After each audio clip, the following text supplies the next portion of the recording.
નમસ્કાર મિત્રો, એડવોકેટ સંજય પંડિત આપ સૌનું હાર્દિક સ્વાગત કરે છે।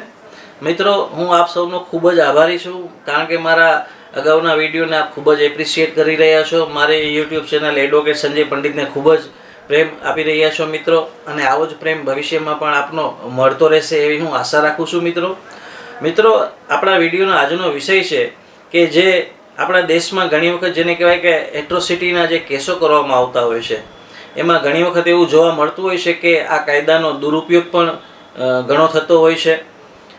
તો હાલમાં જ નામદાર સુપ્રીમ કોર્ટે એક ચુકાદો જાહેર કર્યો છે 5 નવેમ્બર 2020ના રોજ। આ જે ચુકાદો છે એ Hitesh Verma versus state of ઝારખંડના કેસમાં આપવામાં આવ્યો છે, ક્રિમિનલ અપીલ નંબર 707/2020।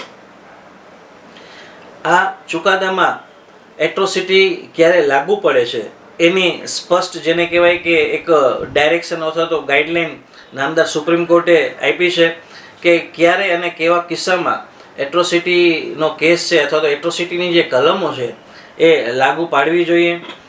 આ ચુકાદામાં નામદાર સુપ્રીમ કોર્ટે જણાવ્યા મુજબ કોઈ પણ વ્યક્તિ છે એને માત્ર આડું બોલી દેવાથી કે જ્ઞાતિ પ્રત્યે હળધૂત કરી દેવાથી એટ્રોસિટીનો ગુનો બનતો નથી એવું નામદાર સુપ્રીમ કોર્ટે આ ચુકાદામાં જાહેર કર્યું છે। કે માની લ્યો કોઈ એવી જગ્યા છે કે જે પ્રાઇવેટ પ્લેસ જેને કહી શકાય કે પેક જગ્યા હોય, એવી જગ્યામાં જો કોઈ વ્યક્તિને જ્ઞાતિ પ્રત્યે હળધૂત કરવામાં આવે અથવા તો કાંઈ વાણીવિલાસ કરવામાં આવે તો એવા સંજોગોમાં એટ્રોસિટીનો કલમો છે એ આકર્ષાતી નથી એવું નામદાર સુપ્રીમ કોર્ટે આ ચુકાદામાં કીધું છે। આ સિવાય નામદાર સુપ્રીમ કોર્ટે એવું પણ કીધું છે કે ઘણી વખત એવી પણ જગ્યા હોય કે જે દેખીતી રીતે પબ્લિક પ્લેસ લાગતી હોય પણ પબ્લિક પ્લેસ ન હોય, કે માની લો તમારું કોઈ બિલ્ડિંગ છે એના ગેટ પાસે કોઈ ઊભો હોય ને એની સાથે જો કોઈ માથાકૂટ થાય અને 2-4 જણા સગાવાલા કે કોઈ અહીંયા બીજા માણસો ઊભા હોય, એવા સંજોગોમાં જો કોઈ વ્યક્તિ સાથે કાંઈ બોલાચાલી થાય અને જ્ઞાતિ પ્રત્યેના હળધૂત કરતા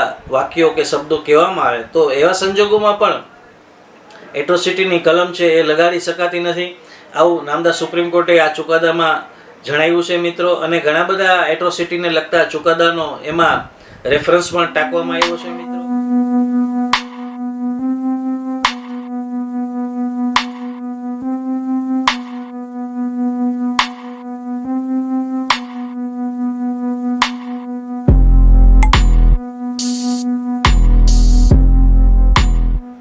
અને પબ્લિક પ્લેસ છે એની વ્યાખ્યા છે એ સ્પષ્ટ કરવામાં આવી છે, કેવા સંજોગોમાં પબ્લિક પ્લેસ કહી શકાય અને કેવા સંજોગોમાં એટ્રોસિટીનો કલમો છે એ લગાડી શકાય, જેથી કરીને એનો દુરુપયોગ થતો અટકે મિત્રો। એટલે કોઈ પણ એવી સામાન્ય બોલાચાલી થઈ હોય અને એ જો કોઈ પ્રાઇવેટ જગ્યામાં થઈ હોય કે 2-4 માણસોની સામે થઈ હોય, કોઈ ફેમિલી મેમ્બર હોય કે ભાઈબંધ દોસ્તાર હોય કે અથવા અન્ય કોઈ પણ વ્યક્તિની હાજરીમાં જો જ્ઞાતિ પ્રત્યે હળધૂત કરતા શબ્દોનો પ્રયોગ થયો છે એવી ફરિયાદ નોંધવામાં આવે છે, ત્યારે આ એટ્રોસિટીની કલમો છે એ આકર્ષાતી નથી એવું આ ચુકાદામાં નામદાર સુપ્રીમ કોર્ટે સ્પષ્ટ જણાવ્યું છે મિત્રો।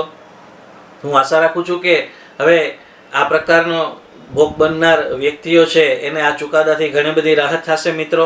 આ ચુકાદાની PDF છે એ મેં ડિસ્ક્રિપ્શનમાં મૂકેલી છે, જેથી કરીને કોઈ પણ વ્યક્તિને એ ચુકાદો જોવો હોય, વાંચવું હોય અથવા એની પ્રિન્ટ આઉટ મેળવવી હોય તો એ ડિસ્ક્રિપ્શનની લિંક ઉપરથી મેળવી શકે છે મિત્રો।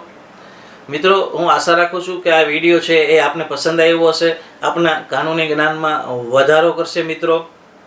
આપ જો મારો આ વિડીયો પ્રથમ વખત જોતા હો તો મારી યુટ્યુબ ચેનલ એડવોકેટ સંજય પંડિતને સબસ્ક્રાઈબ કરવાનું અને લાઈક કરવાનું ભૂલશો નહીં।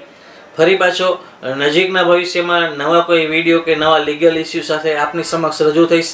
ત્યાં સુધી મને રજા આપશો, પોતાનું ખૂબ જ ધ્યાન રાખજો। Take care.